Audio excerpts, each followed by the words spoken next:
and welcome to the Day Health Strategies podcast, Unlocking Accountable Care, Conversations on Healthcare Reform.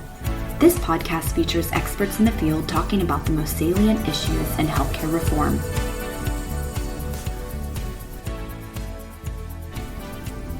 Welcome to the first episode of Season 2's Unlocking Accountable Care. I am your host, Emily George. Thanks for joining us today. We're here today with Dr. David Jones, Associate Professor in the Department of Health Law, Policy, and Management at the Boston University School of Public Health. Welcome, David. Thank you, Emily. Thank you for having me. We are so excited to speak to you today about some of your most recent research on how to generate bipartisan solutions to some of our most complex healthcare problems. So let's jump right in. Okay. Can you just start off by introducing yourself and telling us a little bit about your research? Sure, yeah. So I am a professor at the Boston University School of Public Health and have a somewhat unique background for a professor in public health in that my interest is very much about health policy, but also politics. So I have a degree in political science as well. So I'm very interested in the politics of health, or what some people call the political determinants of health. So very interested in how policymakers see the world, how they make decisions, what happens, all the evidence that researchers produce, all the calls for change that advocates put out there. How do policymakers take that and process it and make decisions from that? So that's what I'm really interested in. So the bulk of my research time is spent interviewing policymakers. I like going to state capitals in particular. It's kind of my favorite thing to do on the research side, and talk with legislators, talk with executive branch officials to find out how they decide even what problems to focus on and how from within that they navigated all the different options and then how they made decisions and then what they think those decisions effects were. And I have a bunch of things that I'm working on related to healthcare as it relates to the election and a lot of different things. So this is an exciting, interesting time in healthcare politics. It is, and it's very relevant to, I think, many of the conversations that are happening around the country. And I know specifically some of the work you've been doing is really looking at how can people from different parties coalesce around some of these same ideas to drive change. And so I would love to hear a little bit about that research and some of the interviews that you've been conducting. Sure, yeah, thank you. So I have been working with the Milbank Memorial Fund, which is a wonderful organization whose mission in part is to really facilitate conversations and build capacity of policymaking at the state level, really in particular with health. And so we have done a series of surveys where we send out surveys to state legislators asking them, what are your priorities on health? And then there's a mathematician who's leading that side, and then my role is to go in and interview people in a couple case study states to really try to understand what's happening around health, what do they see as their priorities, really with the goal of trying to find the points of consensus. Like what does the left and the right, what do they see in common, and how do we build on that? And there's been a lot of interesting insights that have come from that process, both the survey and case studies we did 2 years ago, which have been published in a few different places, and we're in the middle of doing a follow-up this year, which has been real interesting. And as it relates to bipartisanship, there's been some discouraging signs in the sense that Republicans, maybe not surprisingly, really said their number one priority in health, the thing that's the most important to them, is reducing the role of government. That's Republican, the typical response from Republican state legislator across the country. And Democrats said that was their least important priority, and their number one priority was expanding coverage. Mm-hmm. So it's that's a pretty big gap, right? And so how do we build conversations around that? I think is a really hard thing, but the hopeful result from that survey was from 2 years ago was that everyone's number two choice, number two biggest priority, was reducing healthcare costs. So we said, okay, everyone seems to agree on that. Let's really focus on that and make that a focus of bipartisan conversations. And so I went to Topeka, Kansas, and I ran a focus group of state legislators which was the first time I'd ever done that. It was just super fun, sitting around having breakfast together with Republicans, Democrats from the House and the Senate, and putting out there like what do we have in common? What can we work on together? And two things happened, and I did this similar thing in Colorado as well. I learned that the consensus around cost broke down almost immediately once you try to actually define what that means, right? Some people said, I'm really focused on cost to the consumers, quote unquote, or cost to the government, to providers, to hospitals and insurers. And so it's just what solution you work towards is just very different depending on how you see the problem. But I also came to better appreciate what the party breakdowns are in this country. The ideological breakdowns are actually quite a bit more nuanced than just left versus right, which is very interesting to me. Well, let's come back to that, because Okay. maybe if we come out just to the 30,000-foot view, can you just talk through why do we have to have this bipartisan support to create what you've called durable healthcare reform? Right. Yeah, I mean, so if we look at the history of the ACA over the last 10 years, which is kind of amazing, it's been a decade already, but, there were quite a few attempts, I think you can argue, to make the passage of the ACA a bipartisan exercise, right? Even just the starting point was not single payer. It was very much taking ideas that Republicans had supported either at the state level or in national policy, and really try to make it a bipartisan effort, particularly in the Senate Finance Committee. Really tried hard to get Chuck Grassley and Olympia Snowe to sign on. But in the end, the Republican leadership really sort of put out the word that we're going to be unified, we oppose at all costs, and that's just the Republican line.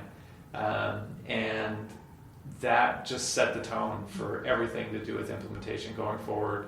And so the moment President Obama was signing the ACA into law, the Attorney General of Florida was signing a lawsuit, and then states were joining, and then it became even things that were really not partisan or controversial, like the health insurance exchanges, all of a sudden became this real big litmus test for the two parties.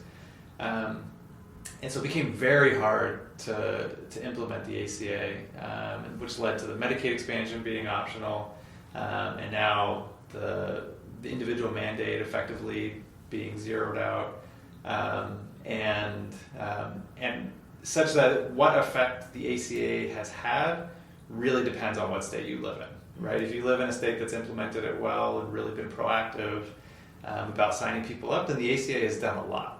If you live in a state that has resisted the ACA and avoided implementation and sort of actively undermined implementation, then it really hasn't done as much.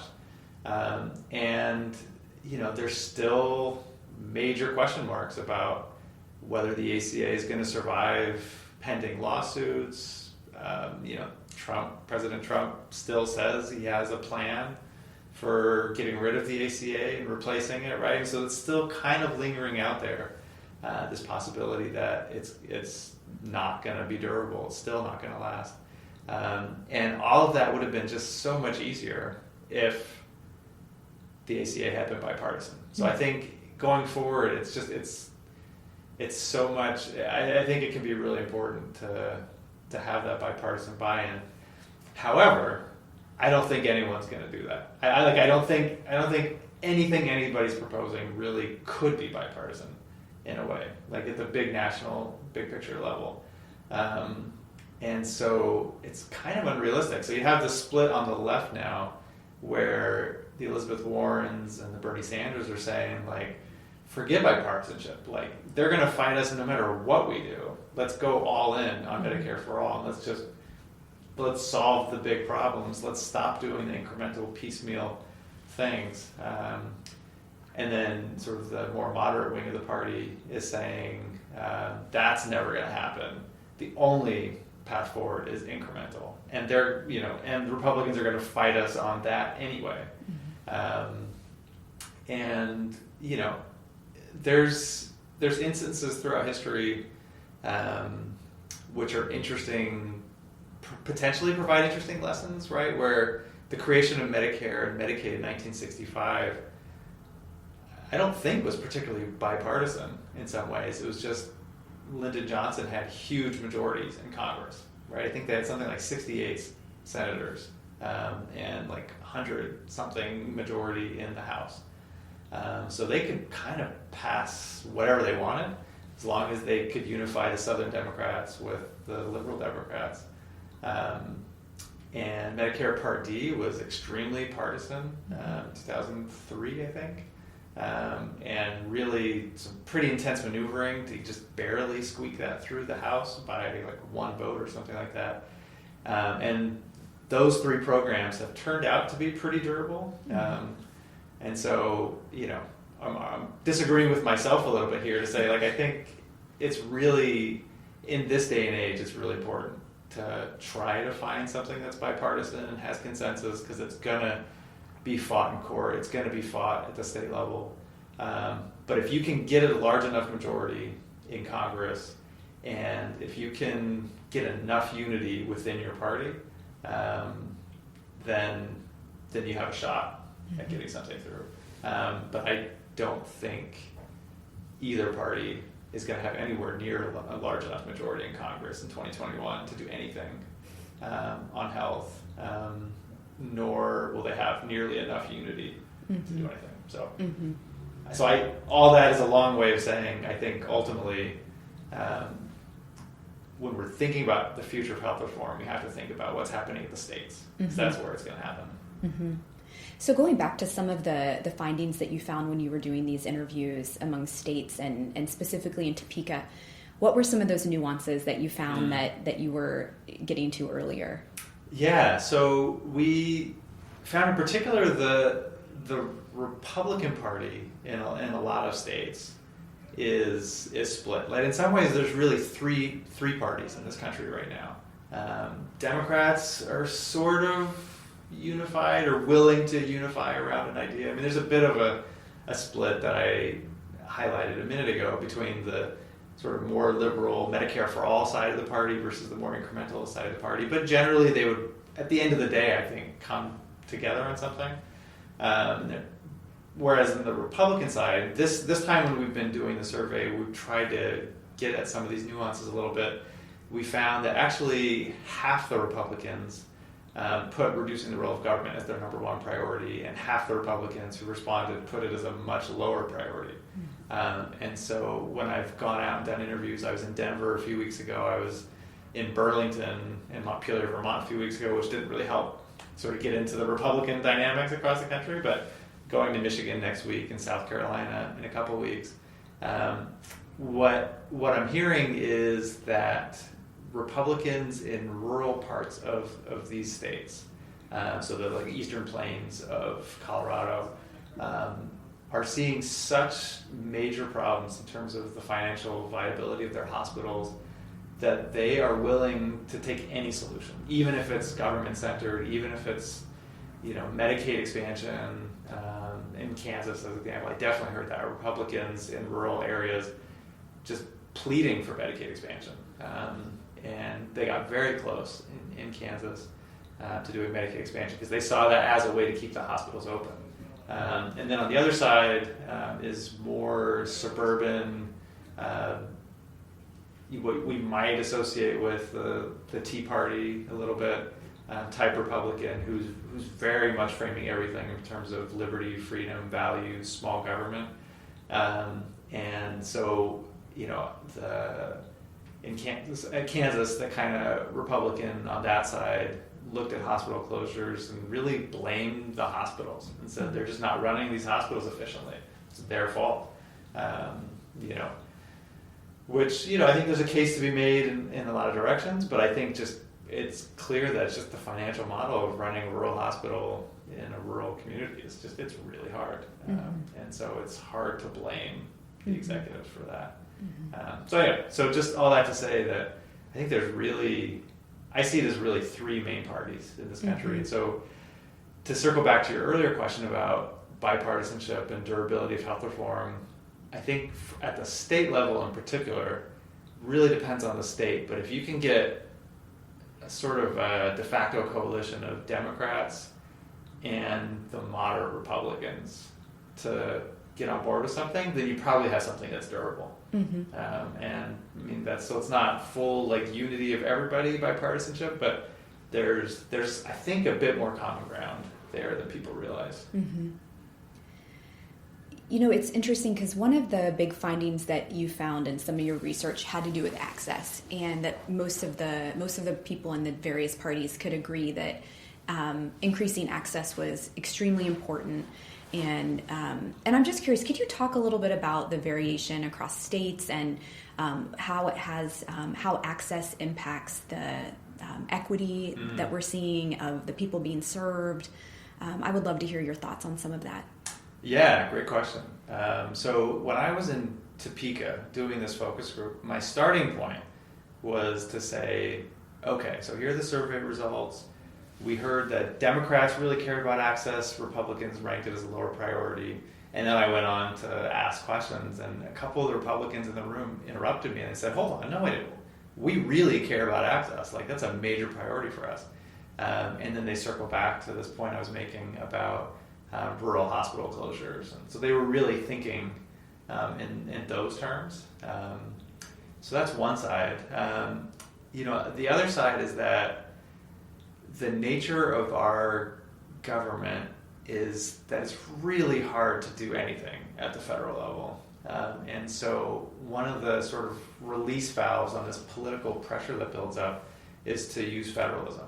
To say in a national law, like, okay, we know we want to do something, we have general principles that we're going to require states to do, but then just let the states figure it out. Which is what happened on the exchanges, which is what the courts ended up ruling should happen on the Medicaid expansion. And it's happening a lot in Medicaid innovation of waivers and work requirements and lots of things like that, so that states have gone in just vastly different directions in some cases, which has huge equity implications, right? So that if you live in Clarksdale, Mississippi, if you live in Clarksdale, Mississippi, northwestern part of Mississippi, a place where I've been spending a lot of time lately, and you're poor, you don't have access to health insurance unless you are a parent or a pregnant woman, and your income is like 26% of the federal poverty level. I mean, so you have to be a quarter poorer than the federal poverty level, right, to qualify for Medicaid, which is like $5,000 a year, something like that, right? I mean, it's an impossible threshold. So, it's very hard to get help.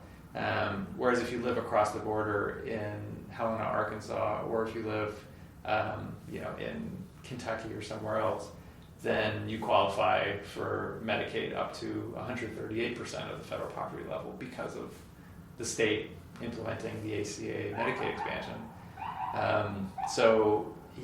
The nature, the state focus, federalism focus of our approach to policy really opens up huge equity problems that I think we just constantly have to wrestle with. And Americans there's just generally such a premium on this value of individuality and sort of people trying to make things for themselves that's a byproduct that we tolerate. Mm-hmm, mm-hmm.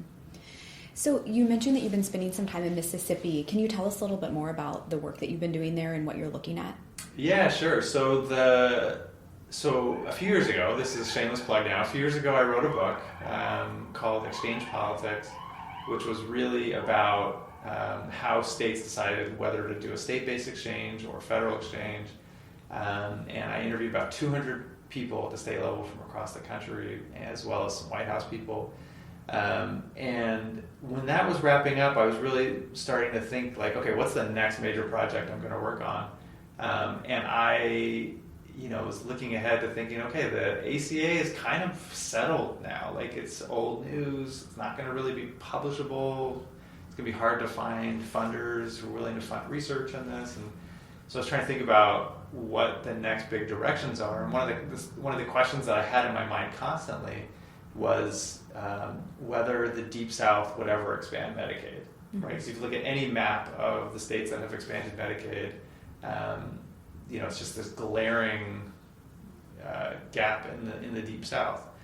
So I became very interested in Mississippi in particular, which I had spent some time for my first book. And so I went down there a couple times just to sort of learn the landscape a little bit, meet some policymakers and some leaders.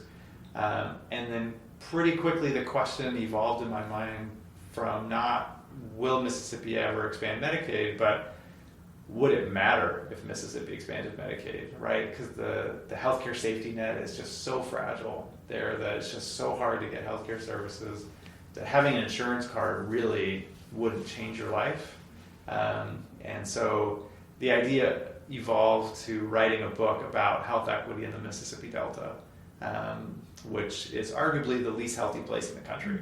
You pick just about any statistic in terms of maternal mortality and low birth weight of infants, obesity, diabetes, whatever. And the Delta is about the worst in the country. And so the book that I'm in the process of writing right now is really about health equity.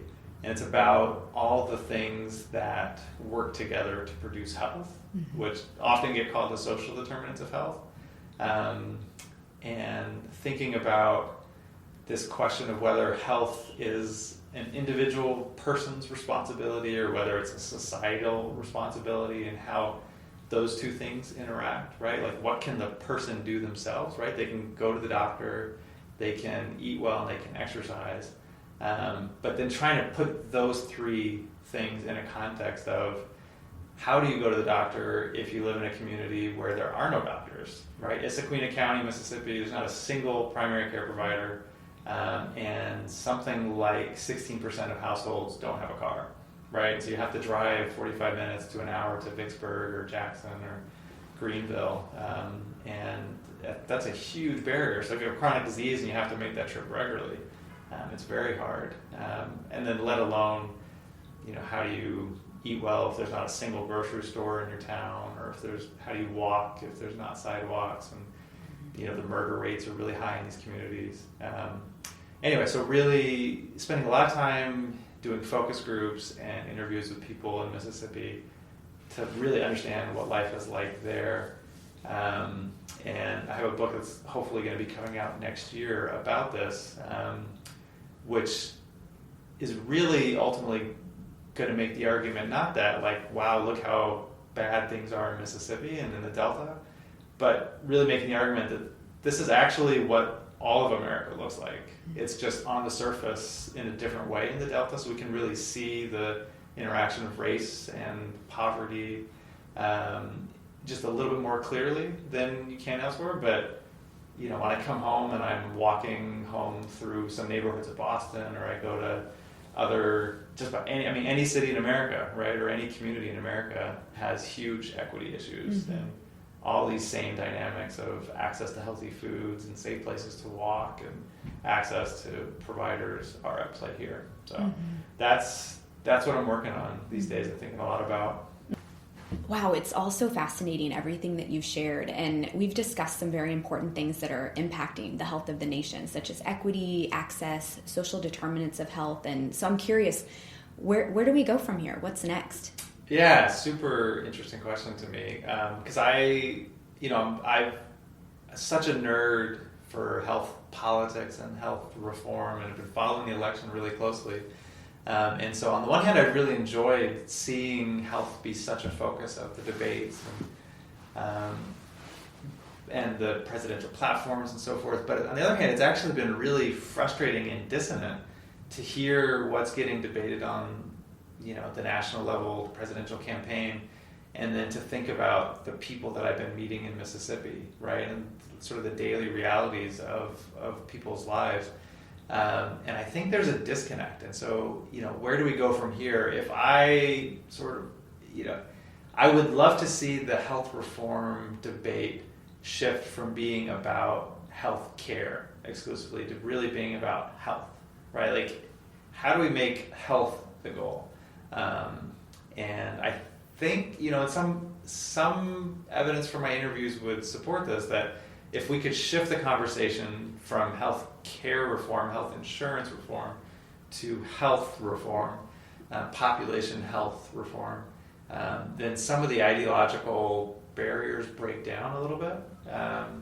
And it's possible I'm being a little bit too optimistic and a little naive here.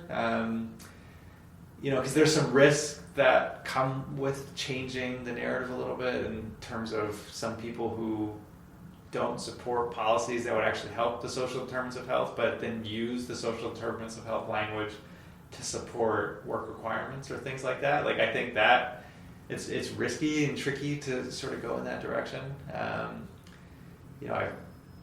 So where do we go from here? I would love to see the health reform conversation be about health. Mm-hmm. And maybe that really means keeping more of a focus on things that aren't called health too, like mm-hmm. education, universal pre-K, and things like that. Mm-hmm. Wow, this was all so interesting. Thank you so much just for taking the time to talk about these things and share your research with us. And that's a wrap. Thank you for tuning in to the Day Health Strategies podcast, Unlocking Accountable Care, Conversations on Healthcare Reform. Day Health Strategies is a Boston-based, mission-driven healthcare consulting firm specializing in providing timely and effective solutions to complex problems in healthcare. To learn more about our work, please visit our website at www.dayhealthstrategies.com or follow us on Twitter at DayHealthStrat.